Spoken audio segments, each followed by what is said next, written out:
Notre invité ce matin, Jean-Pierre Raffarin, ancien Premier ministre, président des Leaders pour la Paix. Jean-Pierre Raffarin, bonjour. Bonjour. Merci d'être avec nous. Nous allons parler de la Chine, évidemment, puisque vous publiez Chine, le grand paradoxe, aux éditions Michel Lafon, avec Claude Leblanc.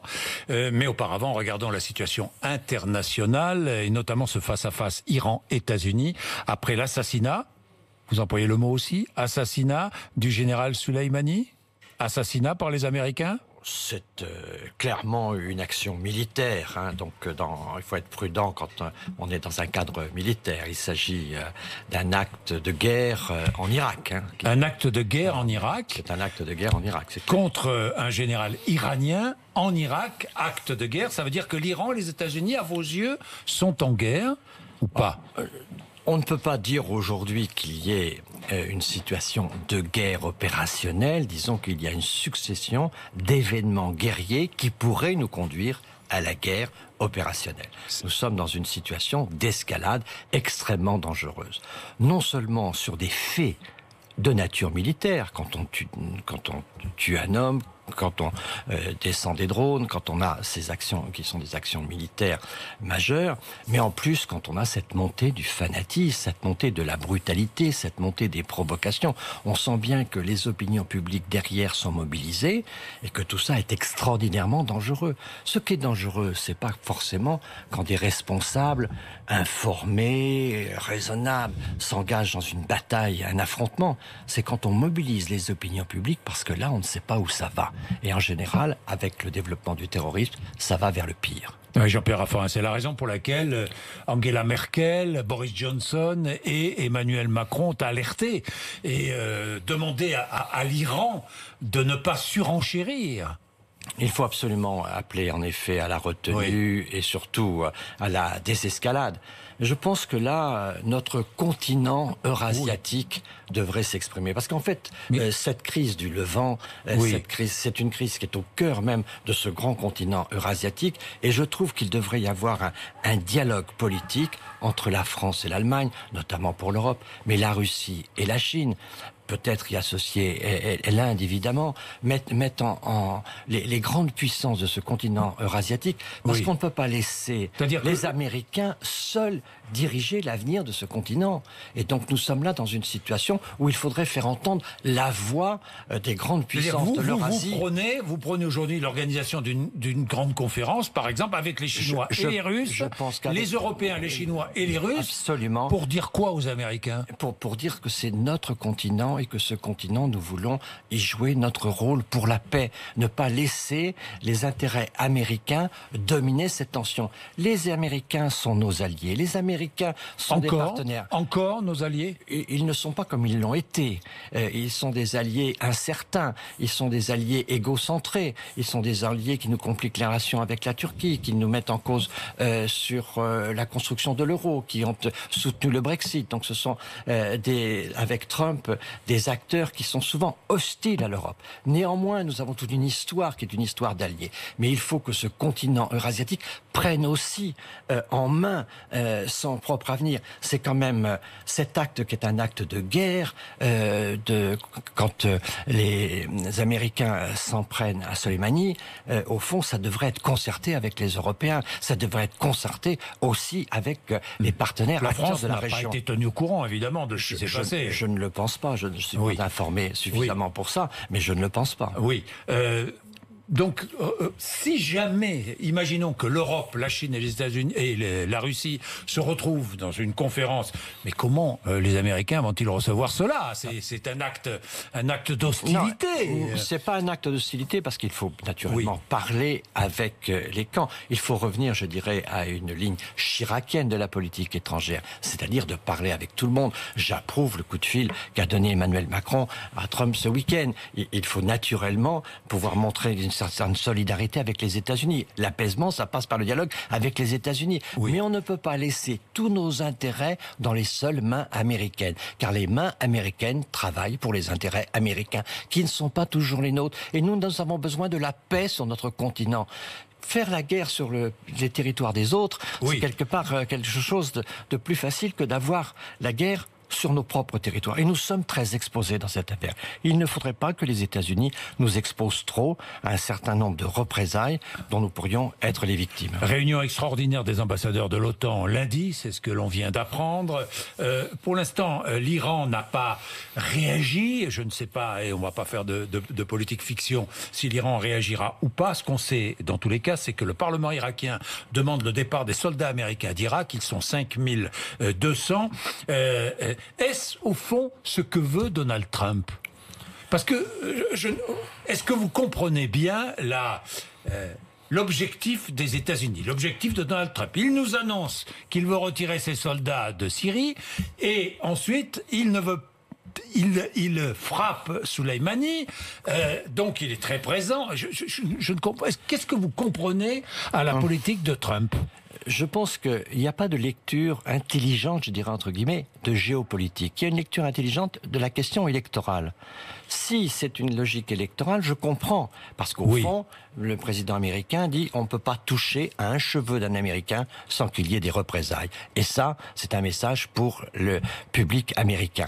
Mais en effet, l'action dans cette région du Levant est assez incohérente. C'est quand même le retrait des Américains qui a mis Poutine en place comme acteur principal de la zone. Alors, aujourd'hui, ils critiquent Poutine, mais c'est quand même eux qui, en se retirant, ça avait d'ailleurs commencé sous Obama et poursuivi par Trump, en laissant le terrain libre à Poutine. Donc il y a des incohérences assez terribles dans cette affaire. Et on voit bien que Bachar va trouver dans cette affaire, en Syrie, des soutiens. Et finalement, un autre sujet arrivant sur le devant de l'actualité va pouvoir lui permettre de continuer ses propres actions. De se maintenir. Et donc, il y a des incohérences de la politique américaine sur place. C'est pour ça que nous ne pouvons pas laisser nos intérêts français et européens dans les seules mains des Américains. Autre danger, Daesh. Puisque, conséquence aussi possible, la coalition en Irak, la lutte contre l'État islamique. Absolument, et naturellement. Là, il y a danger pour nous. Il y a évidemment un danger. Évidemment, Daesh va trouver des circonstances pour essayer de trouver un nouveau départ, une certaine forme de relance. Et quand vous voyez la situation aujourd'hui, qui est celle de la Libye, avec les offensives turques, on voit bien qu'il y a une instabilité tout autour de l'Union européenne. Et donc, nous sommes directement concernés par ce trouble majeur. De ce point de vue-là, il est clair que le président américain ne semble pas avoir une stratégie de long terme. Je crains que ce soit une stratégie simplement électorale de court terme, et dans ce cas-là, il fait beaucoup de dégâts pour son élection. Oui, et avec une volonté toujours la même, affaiblir l'Europe. Il a cette volonté, là, absolument. Quand vous voyez qu'on est obligé de fermer les usines Peugeot et Total en Iran, que vous avez cette action contre l'euro en permanence, que vous avez cette situation qui est toujours compliquée avec les Russes et pour lesquels à chaque fois les Américains mettent de l'huile sur le feu, nous avons un énorme problème de sécurité à l'est de l'Europe. On voit que les pays baltes sont inquiets, on voit que la Pologne est inquiète, on voit que la Suède est inquiète. Ils craignent une guerre venant de la Russie. La Russie est persuadée que l'OTAN veut faire la guerre. Nous devons apaiser l'est de l'Europe. Il n'y aura pas un avenir heureux en Europe si la situation à l'est de l'Europe n'est pas apaisée. Donc nous avons besoin d'un dialogue avec Poutine. Et on voit bien que les Américains, en permanence, nous compliquent les choses. Tout se passe comme si les Américains voulaient affaiblir en effet l'Europe. De ce point de vue-là, on doit engager sur le continent eurasiatique un dialogue entre les principaux partenaires. Jean-Pierre Raffarin, parlons de la réforme des retraites. Vendredi, Ségolène Royal, je ne vais pas dire votre ami, mais Ségolène Royal était... Une relation identifiée. Une relation identifiée était à votre place et demandait le retrait de la réforme voulue par le président de la République. Vous aussi, vous demandez le retrait? Non, ce n'est pas raisonnable et c'est là encore une forme d'un opportunisme avancé bien connu chez cette personne. Non, le fond de l'affaire, c'est que nous avons besoin d'une réforme sur un plan financier parce qu'il faut penser aux équilibres évidemment, et puis une réforme sur les questions de justice. Donc là, il y a une nouvelle organisation par la retraite à points qui est proposée de manière à ce qu'il y ait plus de justice dans les systèmes de retraite. Donc ce sont deux réformes qui sont nécessaires. Nous sommes allés trop loin maintenant pour devoir arrêter. Donc il faut trouver le compromis auquel a appelé le président de la République. Nous avons besoin de plus de justice. Il y a aujourd'hui beaucoup d'inégalités sur ces questions et nous avons aussi besoin de certains paramètres financiers renégocier parce que les échéances 2025-2030 seront difficiles à passer. Laurent Berger propose, il est favorable à la retraite par points puisqu'il la demande depuis bien longtemps. Absolument. Il propose cette retraite par points, d'accord. Il veut que l'on discute sur la pénibilité, enfin que le gouvernement discute avec les syndicats sur la pénibilité, mais il dit pourquoi ne pas mettre en parallèle, ne pas ouvrir des discussions en parallèle sur l'âge pivot. L'âge pivot à 64 ans. Bonne idée ou pas ? Je pense que quand le président de la République appelle à un compromis et que c'est le point dur de la CFDT, il faut peut-être trouver quelque chose autour de ce sujet. Mais disons que là, c'est au Premier ministre. C'est-à-dire autour de ce sujet. C'est-à-dire que on prépare la retraite par points, très bien, avec les syndicats réformistes qui veulent discuter sur le sujet. Et parallèlement, dans quelques mois, on discutera du financement de cette réforme. Je pense qu'il y a sans doute moyen d'inciter les gens à travailler après 62 ans. C'est ça la question, au fond. C'est qu'il y a de plus en plus de gens qui touchent des pensions, il y a de moins en moins d'actifs. Il y a donc un déséquilibre qui est structurel. Dans ce contexte-là, on voit bien que les choses ne vont pas s'arranger. Donc il faut faire des efforts. L'espérance de vie s'allonge de plus en plus, donc il faudra travailler plus longtemps. Donc peut-être qu'on peut trouver des systèmes d'incitation à travailler plus, de bonus qui peuvent être développés. Il y a sans doute des systèmes qui pourraient inciter. On peut, si vous voulez, avoir une logique avec un malus en pénalisant ceux qui partent plus tôt. On peut peut-être avoir des systèmes qui soient des systèmes de bonus en incitant ceux à partir plus tard. Il y a toute une série de discussions qu'on peut avoir. J'espère qu'aujourd'hui les discussions sont approfondies. Je fais confiance au Premier ministre qui connaît très bien le sujet pour essayer de trouver une piste. Solennellement, le président de la République a appelé un compromis et c'est autour de ces sujets qu'il devrait y avoir un compromis. Pour l'instant, il n'y a pas de compromis avec certains syndicats. Parce que pour l'instant, vous savez que le retrait ne peut pas être une proposition crédible dans une discussion comme ça. Le retrait, c'est aujourd'hui la négation de la réforme. Mais la situation ne peut pas durer pour beaucoup de Français. Mais bien sûr qu'elle ne peut pas durer. Mais le gouvernement a la nécessité de réformer ce pays. Il doit assumer cette réforme et il ne doit pas céder à toutes les pressions. Ceux qui aujourd'hui font grève ont des responsabilités dans le ralentissement des activités de ce pays. De ce que vous disiez en 2003. La rue doit s'exprimer, mais ce n'est pas la rue qui gouverne. La démocratie. On en est là aussi. Mais oui, la démocratie. Il faut quand même qu'on accepte l'idée qu'il y a des gens élus qui sont là pour décider. Et puis si on n'est pas content, on changera aux prochaines élections. Mais il y a des élections. Et il faut bien se dire que dans un système politique, il faut accepter ce degré de représentativité. Nous avons un président, nous avons un gouvernement, nous avons un parlement. Il décide. Si un autre gouvernement plus tard va faire autre chose, il fera autre chose. Oui, mais la démocratie, c'est quand même le respect des décisions de ceux qui sont au pouvoir. Il y a de la confusion. Il y a de la confusion. Régime universel, d'accord. Oui, c'est possible, je vous vois sourire. Non, mais bien sûr qu'il y a de la confusion. C'est très compliqué. Mais avec des âges de départ différents, parce qu'il y a des quantités de professions qui ont déjà obtenu des âges de départ différents. Absolument, parce que la question de la pénibilité, c'est d'ailleurs la CFDT qui, en 2003, avait posé cette question. Et donc, c'est vrai qu'elle est légitime, que tout le monde n'est pas usé au travail de la même manière. Donc, qu'il y ait ce paramètre qualitatif, c'est pas quelque chose de révoltant, bien au contraire. Donc c'est normal qu'il y ait des ajustements à faire. L'essentiel, c'est que avec un euro de cotisation, on ait une retraite qui soit égale suivant les efforts que les uns et les autres ont fait. Donc il faut mettre de la justice aujourd'hui. On le voit bien, il y a des situations très inégalitaires dans les départs à la retraite, dans le niveau des retraites. Et donc tout ceci a besoin d'un peu de justice. Et je crois que c'est assez étonnant de voir que, alors que nous avons le système européen le plus généreux, il y a en France cette mobilisation très forte contre un système généreux qu'il faut sauver. Et pour le garder. Mobilisation pour garder le système. Mais le problème, c'est que pour garder, il faut réformer. Le conservatisme ne garde pas. Le conservatisme explose. Il faut pouvoir réformer pour conserver. Pensez-vous que cette réforme a pour objectif caché de pousser les Français à se tourner vers des produits financiers? Je ne le crois pas. Vous avez bien connu Jean-François Cirelli, qui a travaillé pour vous. Absolument. Qui était, je crois, chef de cabinet adjoint. Directeur de cabinet adjoint. Il y a cette volonté, vous pensez? Absolument pas. Je ne crois pas du tout. Il y a longtemps que les choix ont été faits entre capitalisation et cette solidarité nationale qui caractérise notre système de retraite. Depuis depuis l'esprit de la résistance. Je crois qu'il n'y a aucun risque sur ces sujets-là.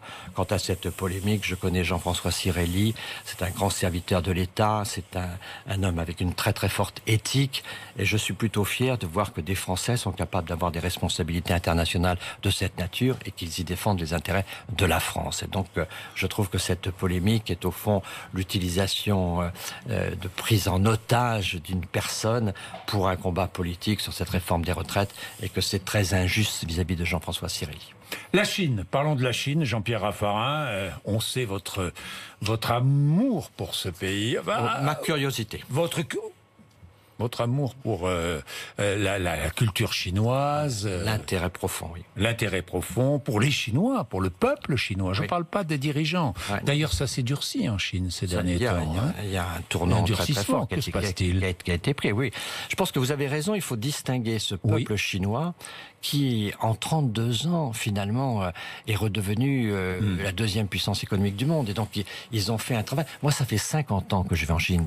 Je fête mes 50 ans cette année en 2020. J'y suis allé pour la première fois en 70. J'ai vu cette Chine misérable. J'ai vu cette Chine où ils vivaient dans une petite pièce de 9 mètres carrés, à 5 ou 6. C'était une boutique le jour, c'était une chambre la nuit. Ça sentait mauvais. Les animaux étaient dans les rues. C'était vraiment un pays extrêmement pauvre. Et petit à petit, je suis un témoin de cette transformation de ces villes. Qui est incroyable. Quand on va en Chine, j'y étais aussi il y a quelque temps. Les technologies sont puissantes. Et d'ailleurs, ce qui me frappe, si vous voulez, c'est que la France connaît très peu la Chine. Quand vous voyez que nos présidents de la République, pour la plupart d'entre eux, n'étaient pas allés en Chine avant d'être président. Donc il n'y a pas cette connaissance comme on a par exemple des États-Unis. Et donc il faut essayer de la comprendre, cette Chine. Alors elle a des côtés qui sont des côtés incompatibles avec nous, notamment le système politique, puisque nous sommes dans un système autoritaire qui n'a pas notre culture démocratique. Mais à côté de ça, sur le plan scientifique, sur le plan médical, sur le plan de la recherche, sur le plan des transports, quand vous regardez leur système de transport, moi j'ai traversé il y a 50 ans la Chine par le train. Ça nous avait pris plusieurs jours, c'était quelque chose d'incroyable, c'est une aventure qu'on ne peut pas oublier. Quand je vois aujourd'hui la circulation des trains, avec une société, avec des Chinois qui se posent beaucoup de questions, et notamment les jeunes, sur leur place dans la société chinoise, sur du travail à trouver, pas toujours facile, même lorsqu'ils veulent, ils créent leurs entreprises, c'est vrai, mais pas toujours facile de les développer. Et puis j'ai constaté un paradoxe, vous allez me dire, un paradoxe étonnant, c'est qu'on peut partir plus tôt à la retraite quand on travaille dans le privé que dans le public en Chine. Absolument, oui. Ça, c'est quand même étonnant. Oui, ça, c'est... Mais ils ont cette culture-là, qui est une culture de très, très grande organisation, et qui fait que le service de l'État, parce que l'État et le parti, c'est la même chose là-bas. Le représentant du parti, c'est le préfet. Donc, l'école du parti, c'est l'ENA. C'est-à-dire que l'État, c'est le parti. Et donc, au fond, à l'intérieur du parti, il peut y avoir des débats, mais à l'extérieur du parti, c'est la loi du parti qui s'applique à la société. Et là, il n'y a pas de discussion. Donc on a des systèmes qui sont complètement incompatibles. Mais moi, ce que je voudrais surtout, c'est qu'on comprenne bien qu'aujourd'hui, dans l'espace mondial, la Chine est un partenaire qui peut équilibrer le monde. Il faut parler avec elle, car si on laisse ce peuple d'1,4 milliard se replier, voire aller vers la Russie, l'Est de la Russie, par exemple. D'abord, on a rapproché la Russie et la Chine, ce qui n'est pas forcément pour l'Europe une bonne affaire. Et puis, il faut faire attention, parce que si ce tournant autoritaire se prolonge, si on revient à un système de communisme intégral, ce qui est toujours possible, on aura là un abcès terrible dans le monde. Il faut parler avec les Chinois, il faut essayer de les comprendre, il faut essayer de construire des rapports de force, et de ce point de vue-là, il faut faire l'Europe. Il y a vraiment, moi, ce livre, c'est un livre sur la Chine, mais le fond de l'affaire, le message, il est européen, où on est capable d'exister face à la Chine et face aux États-Unis, et on a un avenir. Autrement, on va sortir de l'histoire. On voit bien aujourd'hui que les États-Unis ne nous consultent même pas pour intervenir en Iran. Et demain, ça peut être la même chose sur la Chine. Donc si l'Europe ne comprend pas que c'est aujourd'hui un rôle majeur qu'elle a d'être le troisième pôle international, qui est un pôle d'équilibre, qui parle avec tout le monde, qui défend ses intérêts européens, eh bien, ma foi, on va passer à côté de l'histoire. Et on ne peut pas laisser aujourd'hui Chine et États-Unis. Parce que vous savez, on a la crise de l'Iran aujourd'hui. Mais sur ce qui se passe dans les 20 prochaines années, je suis prêt à prendre tous les paris. C'est que le monde va s'articuler autour de la tension entre la Chine et les les États-Unis. C'est le numéro 1 qui n'accepte pas la montée du numéro 2 et le numéro 2 qui veut prendre la place du numéro 1. Les 20 ans qui viennent vont être marqués par cette tension entre la Chine et les États-Unis. Et ça, ce face-à-face, nous serons dominés par ce face-à-face, sauf si l'Europe existe et si l'Europe se donne quelques puissances pour exister. Merci Jean-Pierre Raffarin. Chine, le grand paradoxe, c'est aux éditions Michel Lafon. Merci. RMC BFM TV, 8h54.